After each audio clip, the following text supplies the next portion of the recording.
There comes a time in everyone's life where you have to question whether the effort that you're putting into what you're trying to achieve is worth it. Really, you do. And it takes a rare breed of person and people to be able to fight against the odds, push against the tide in order to achieve what you want to do. But that's been the story of my life. And those who come along with me, that's the way it is. I have an extraordinary team of people who understand that we fight together, we laugh together. And they're the people who work with me because I'm tough, and most people know that. And I just need to say this. I'm saying this in the context that we need to thank Africa Rugby, which I do, very much so, for sitting down, adjudicating, and understanding that it would have been wrong not to add us, and they did. Khalid Babu, thank you. My big brother Gidel, thank you very much indeed, in charge of competitions.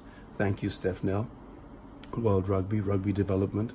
Thank you, Coralie, General Manager, Africa Rugby, and all of our friends up here in West Africa, Adama and Charles Yapo and the rest. We put in a massive effort over 4 years now in developing a game. Guys, we're not a rugby playing nation, eh? We haven't come, and we're not blessed like some of our brothers where it's played in schools and there's a history and a tradition. There isn't. So starting from the bottom up in terms of GIR going up, it's just great to see that a nation like Ghana that is not a rugby playing nation has been able to rise to the point where our ladies are now included in Olympic qualification this year. And it's the participating rather than the winning. So we prepare ourselves for next time round. That's when it is that we're ready to win. But we will account ourselves well. Believe me, we don't enter into anything not well prepared, even if we don't have the luxury of history. So I thank the ladies for that. It's been 4 years, a fantastic league. We'll be entering to our third full league with our ladies teams here.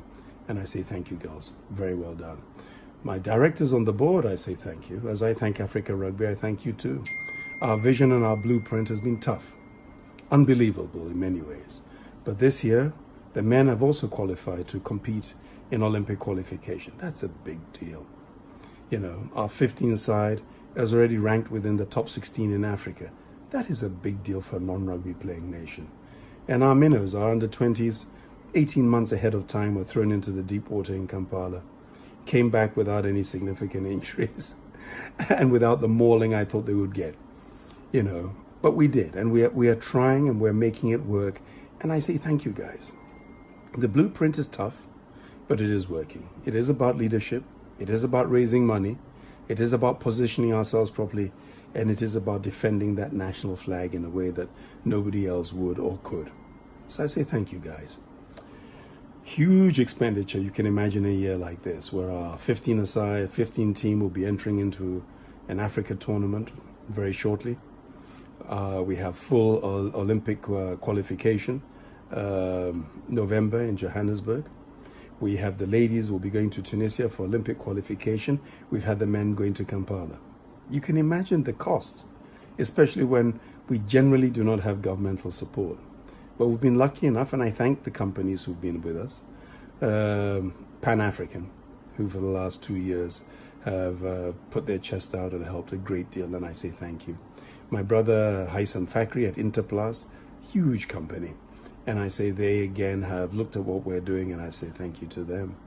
We have the others, the people at Sunda, that's Isaac Hu and his team, fantastic, who've given us money. I know that in China, rugby is now developing, and we're looking far afoot, and that is where Sunda come from with their range of products here in my country. Not to forget, GB Foods, who are, I think, the world's biggest now in terms of tomato-based products, who have also shown a commitment over the last 2 years to rugby. Société Générale, we say thank you. And this year, we had a brief good moment with our ministry that they gave $10,000 to Ghana Rugby, of which we say thank you. Every single penny counts, and we really do say thank you for that as well. Ghana Rugby has made Ghanaians proud, and I hope that it's made Africa proud as well. A non-rugby playing nation, to be committed to the ideals of rugby, to be complying in terms of administration, and making sure that we do what we have to do at the bottom line. I say thank you, everybody. Thank you, everybody. What an exciting year, and following year, and year after that to come. I think rugby in Ghana has really established itself. Thank you, everybody.